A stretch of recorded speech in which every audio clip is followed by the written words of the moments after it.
Hey, Jade. Three, two, one, ready to go. Hi Bernard, how are you? Hi, how are you? I'm good, I'm good. Trying to keep up with the craziness in Thailand at the moment with COVID. What's crazy? Tell me. Well, the COVID cases are getting worse right now, so a lot of events are being cancelled, and we may go into lockdown or curfew again. So we're not really sure how to deal with Songkran, Thai New Year holiday coming up. I just saw on Facebook about 20, 30 minutes ago, some shows are being stopped again or cancelled again. They've started, now they're stopping again. Is that right? Yes, yes. What's Unfortunately, that all about? it's COVID. It's just the numbers are just getting worse. Really? We're having our third wave. Yeah. Jade, let's talk about some nice stuff, not about some good things. I've been reading or following you the last few months. You've been making a lot of personal changes in your life. Do you want to tell me and people listening in a little bit about the new Jade Sirisampan? Yeah, well, I could say that I took a break from Muay Thai for about 2 years, but that was also because it coincided with my back surgery, so it was around the same time as that, and just trying to figure myself out. I just kind of got tired of the industry, and also the games being cancelled and so many things happening. So then I kind of went into the psychology route. Now I'm just finished all my classes for my master's degree in psychology. I'm still working on my dissertation, unfortunately. And now I'm a school counselor in Bangkok. So you're currently like at the end stage of a master's degree in psychology. Correct, yes. Wow. What got you into that? I think that people are very interesting, first of all, and as well as being in the Muay Thai industry, you run into a lot of different type of people, a lot of different characters, personalities, and so on. So that kind of triggered my interest, as well as do you remember in 2019 Nong Nen, who committed suicide, the female fighter? Yes, unfortunately, yes, I do. Yes, I know. Yeah, so she was my roommate in like the C license Muay Thai camp back in the August, just before that, 2019. And it was at that time that she was opening up to me, and I thought like, wow, this girl, I felt like she needed someone at that time, like she needed help, like, but I didn't really know her too well.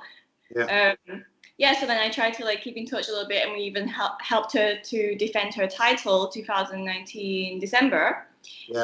No, November. Sorry, it was November, and then in December is when she committed suicide.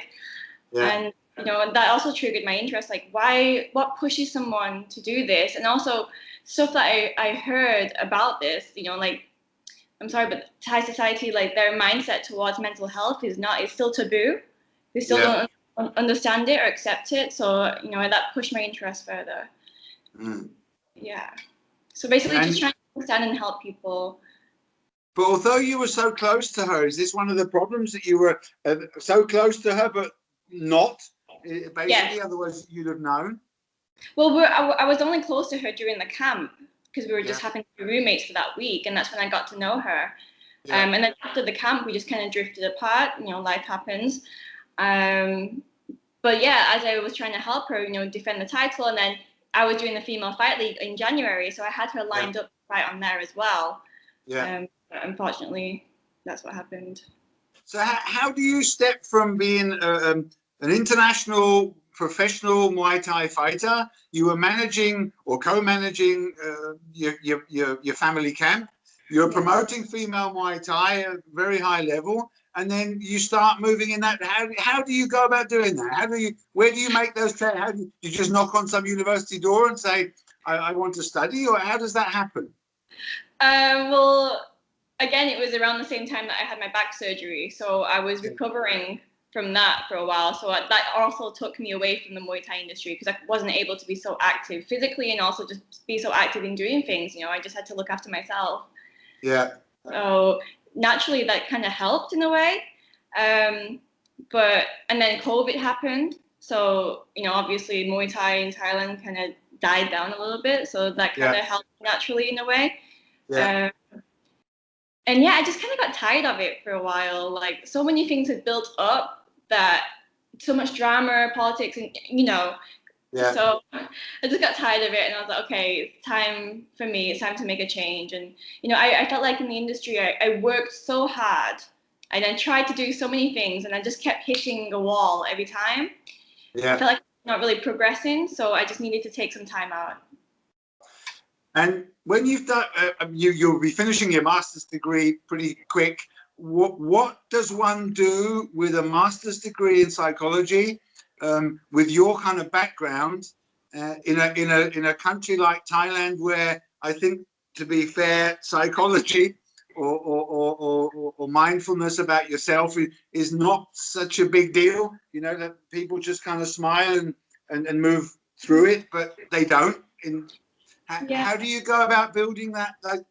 I know you're half Thai and you understand the culture, and you can speak Thai, and you're involved in many things there in Thai. How do you make it clear to them that people like you are necessary?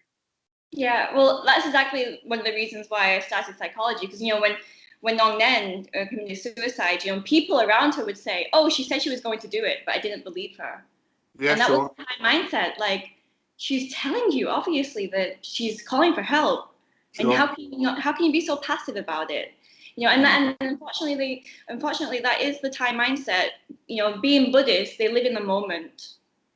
So it's like they make quick decisions, and they don't really think about the consequences. Yeah. And they say, the way they say things as well, same thing. They'll just say something one day, and maybe the next day it's something different. So they don't really believe it. But yeah, being in Thailand at the moment, I just got a job at an international school working as a school counselor. There's a lot of Thai kids at that school as well.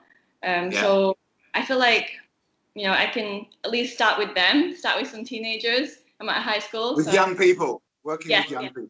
Yeah, at the moment with young people. So I want to bring that plus my Muay Thai background and sports background and help to motivate these kids. Because at the moment, now I see their issues, right? I mean, they're all stuck at home, one for COVID, two because of technology. They have no motivation, they have no work ethic. So I'm trying to help push that as well, and hopefully develop something where I can inspire younger people. Jade, I know it's a touchy subject, but Thais don't really tell you what they're thinking, or they don't really say what they really mean. About Kung Chai, and they don't want to upset people. Yeah. So and I've realized I've trodden on a few toes over the years, not meaning to hurt people, but you say something like straight out to someone, because European or American style is pretty much, if you want to say fuck you, you tell somebody fuck you, but the Thais don't do it that way. No. Does that attitude carry over into these more serious life issues? I think it does. Yeah, I think it does. And what you're saying is, Thai people, they do anything they can to avoid confrontation. Yes, for sure. And they will say things behind your back rather than to your face. And I feel like this, obviously, it would build up, because eventually the person who's being spoken about, they'll find out eventually, So I'm sure it does play on your mental health. So you've got a pretty big task ahead of you, dealing with all these cultural differences and obviously the psychological subject in a time like right now with COVID, where the country's under enormous pressure to sort out a lot of issues. Yeah. And Thai people, they don't, like you said, they don't express their feelings, how they're feeling, so they keep everything inside. And Thailand is one of the highest rates in suicide in Southeast Asia, because I checked that out a few days ago before we're talking today. I was going to touch on that as well. Enormously high suicide rates, enormously high. Yeah. Again, it's live in the moment, or do take action in the moment without thinking about the consequences, or without thinking about different options that are there. So in psychology, that is what you do, is you help people to find their own way, so you don't tell them, you don't exactly give them advice, you help them find it themselves. Think about the different options that you can do, what else are you good at, and so on. Jade, I know your father pretty well as well. He's also typical Thai. as he should be. Yeah. How does he handle all these massive changes in you? I think he's proud of me because he knows that the Muay Thai industry is not the most honest industry. Yeah. So I think he's glad that I found another way, another option, another route. So yeah, I can use that and also help him when he needs my help as well. But I'm not going to be fully invested in that industry because it sucks so much of my energy, you know. I think there's a lot of fruitcakes in this business as well. So that's probably quite a lot of customers in the Muay Thai business that need your help as well, in the nicest possible way. But I think we're all a little bit crazy, and some of the fighters and coaches and we're all a little bit nuts in the nicest possible way. But I think the thing you touched on with confrontation. That with Muay Thai, at least the confrontation happens in a sporting sense, so you get it off your back, you know, in the ring or around the gym or somewhere. But in general, day-to-day life, I find that that's probably going to be a big issue for you. Is that right? That teaching people how to come out with their feelings and say what they feel, and if they're under pressure at work or financially or whatever. Also, this transgender subject in Thailand is very, very complex, and I know there's a lot of people there that are addicted to drugs and also kill themselves because they're not accepted by their families. And is that an issue for you as well to get involved in? Yeah, definitely. I mean, I'm open to explore different issues, I suppose. I mean, before I was at the school, I was interning at a rehab for addicts. Wow. Yeah, wow. And yeah, that was very like people from all walks of life. Let's just say that. Yeah. Like yeah. a job with honor, and then maybe gangsters as well. So it's just like a very difficult one at that as well, probably difficult for you. Yes, it was. Jade, do you take these things home with you? All these issues and problems and feelings and human tragedies. Do you go home at night and think, oh, shit, what's the state of the nation? Sometimes, but we're taught not to in psychology. Okay. But sometimes I do think about it. Or a certain person, a certain issue. I think about like, okay, how am I going to tackle this? But in terms of emotional, we have to separate it. Yeah, sure. Yeah. You're posting some awesome yoga photos and videos and stuff on the web. Moving on a little bit, tell me about that. What's that all about? Well, again, following my back, I've just started doing kung fu as well. I've started doing more different martial arts, and people ask me like, "Why are you doing this now?" Like, I'm almost 29, Well, the thing is, I wanted to do these things before, but I used to fight professionally, so I had to just train Muay Thai 100%, and that was it. That took all my time. Yeah. And then I went to the States for a year, and then after that, I injured my back. So I was I had chronic back pain for years. I couldn't do anything. Yeah. And then now I've had the surgery 2 years later, and I'm like, okay, now I can move my body. Now I'm strong, and now I want to do all the things that I wanted to do before. You're doing all the things that normal people like me and lots of others can't even do. I watched some of your poses and I thought, I'm going to try that. And it's bloody hard. And I think, wow, you had all those problems with your back, and now you're doing all these amazing moves and stuff. And how can you learn that? Do you teach that to people? Are you a coach or a trainer? Or yeah, I'm a personal trainer as well as okay. That's what I went to the States for. I went to study athletic coaching for 1 year at Santa Monica College. So yeah, I learned all different sports, and again, like sports psychology. I also learned there sports management, sports injuries, and nutrition, and so on. So yeah, I can teach that as well. But I think it's more again, it's mindset. Okay. I'm such a determined person that now I'm like, okay, now I'm healed. I'm going to do that. Yeah, I just know that from the ring. Can we come to your ex-Muay Thai career? But I know you're still connected to Muay Thai. You probably will be for the rest of your life in some way. Can we come on to the issue of female Muay Thai? I've just seen announcements last week on the internet that Lumpini is thinking about putting on for the first time ever female fights. It's 2021. They're still talking about it. You know, you've been involved in pro female Muay Thai and organising events and female promotions for many, many years. What is the state of female Muay Thai as we're talking? Well, how far have you come? Let's put it that way. As far, you know, there's so many female fighters in Thailand right now, and they're at such a high level. They're really good fighters. And now Super Champ and Muay Hardcore on Channel 8, they're allowing female fighters. Also Thai Fight, and they're all like quite a high level. As far as Lumpini, you know, they said they might change the name of Lumpini as well. Yeah. They're going to try and change the whole concept. So will it even be Lumpini, you know, that allows female fights? And not only allowing female fights, but what's the purse going to be? You know, like there's a lot of things around it that we can't just get excited straight away. And maybe they'll allow female fights, but they're going to pay them peanuts. Is that fair? I don't know. Yeah, sure. You know? Are you involved in any of these like meetings or round tables or brainstormings with whoever? Are you actually part of all this, or you keep away from all that? I know my dad's been invited to a few meetings. Okay. I can't say too much. He's been invited. Yeah, I understand. For me, no, not really. But maybe in the future. Yes. And not in Lumpini though, but maybe in the future I'll start to do more with female fighters again. Is it still close to your heart, the development of female Muay Thai around the world? Yeah, you know, like I said, I took 2 years out, and I during that time I kind of resented Muay Thai because there's so much happening.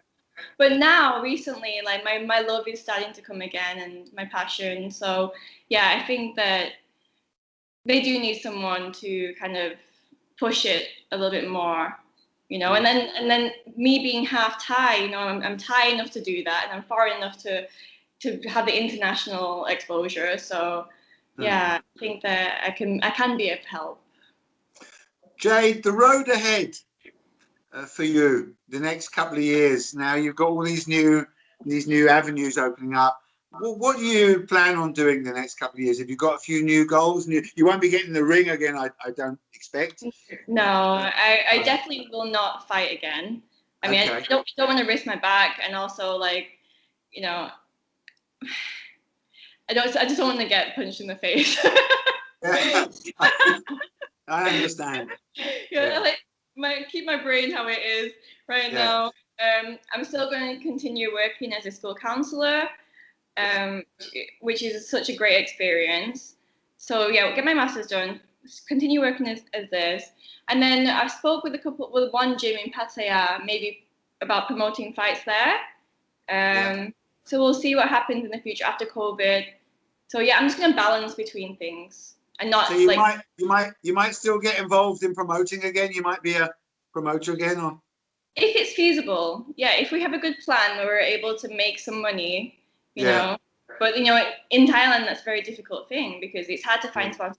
That was one of my issues with Female Fight League. After the first one, we went to so many different companies to get sponsorship, but they just weren't interested in female fighters, and it was just it was tough. So we need to find a different way.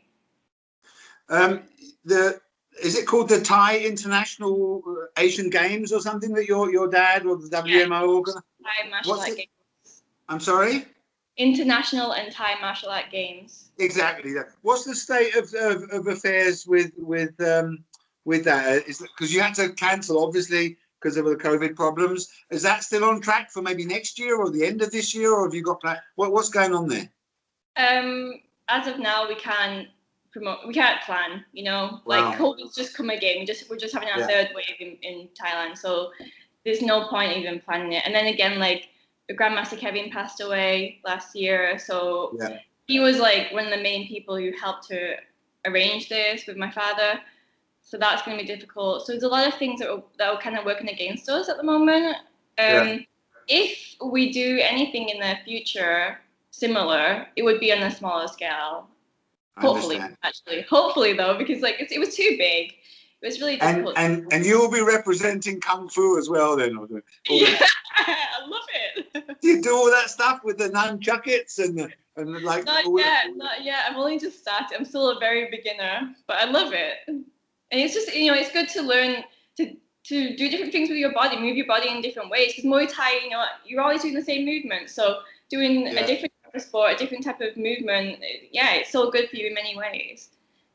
When do you think people can start rolling up at Bangkok again, coming to the gym, meeting up with you? When do you think it's realistic that everything gets to some kind of normal again? What do you expect?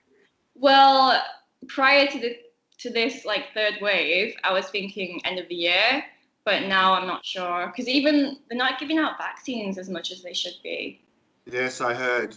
Oh, I heard. yeah. I've just seen some news this morning as well, run through my Google News feed, and I read a couple of them quickly before we called, and I don't want to go into details, but it looked like things are slowing down a lot with the vaccine distribution, and they've got problems now with Thais infected, and they've had this 3 or 4 store level plan when they're going to open what.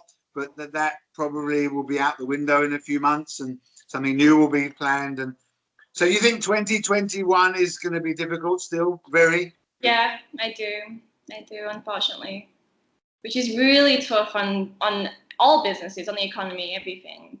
Yeah. I just, as a matter of research, last night, kind of thought if I wanted to pack my bags up like this weekend or next weekend, and come and spend a few months, what do I have to do? And I got pretty pissed off when working through all the list of ticking out, I have to have this, and it's not easy just to come as whatever. No. And I thought, even now, if somebody gave me $10,000 and said, why don't you go off to Thailand here, I'll pay for you. It's a lot of hassle just to even get there. Yeah, is that right? It's very expensive. And sometimes I've heard of cases where people arrived here and they've done the quarantine for 12 days, 14 days, and then maybe they'd have a retest, or maybe during that time the test showed negative, and then they had a retest and there was a false positive, and they'd have to stay in quarantine another 12 to 14 days. I've unfortunately heard a couple of those stories as well. So, Jade, we're well into the 20 minutes now. Let me give you the final. What would you've been living in Thailand probably 2/3 of your life. You know really what's going on. You've got your ear to the ground, all these things. What would you tell the community that are listening to this, watching this? Get a few words of hope, obviously, but realistically, what would you like to tell people, give people on the way? The final minute of our chat, Jade, is up to you. Please go ahead. I think what's in your mind is the power, right? The mind is power. So whatever your situation right now, always look at brighter days, always be positive, always have the positive mindset. And like what I'm doing right now, I've been through so much, but yet I still stay determined and I have my goals in sight. And if I don't reach that goal, then I'll move on to the next one. Never give up in what you're doing. And if you want to come to Thailand, you want to travel, just enjoy what you have right now and let it happen when it happens. Awesome words, Jade. Thank you so much for taking time out to talk with me. Thank you, Bernard. Please say hi. Please say hi to your lovely family, your mum, your dad, and your brother. And all the best and everything you're up to now. You sound so positive. You sound really happy, I must say. Yeah. Like you're really enjoying your new life. I am. I'm healthy, and I think that's the most important. I feel I'm not in pain anymore. I'm healthy. I have a new job. Things are going well. Yeah. Jade, I hope it's not too long until we can sit around a table and eat some food together, or a big fat pizza, something, and talk together live. But thanks for your time. Thank you for your words. Anything you'd like to say as a final message to you? I know you have quite a few fans as well, friends and fans. Anything you'd like to say to people before we log off? I'm not sure now. Yeah, just keep on doing what you're doing and keep smiling. Stay healthy. Jade, take care. Great to talk to you, and I hope to see you sooner than later. Say hi to everyone, and thank you for talking. Thanks for the chat, mate. Thank you. Bye. Thank you. Bye.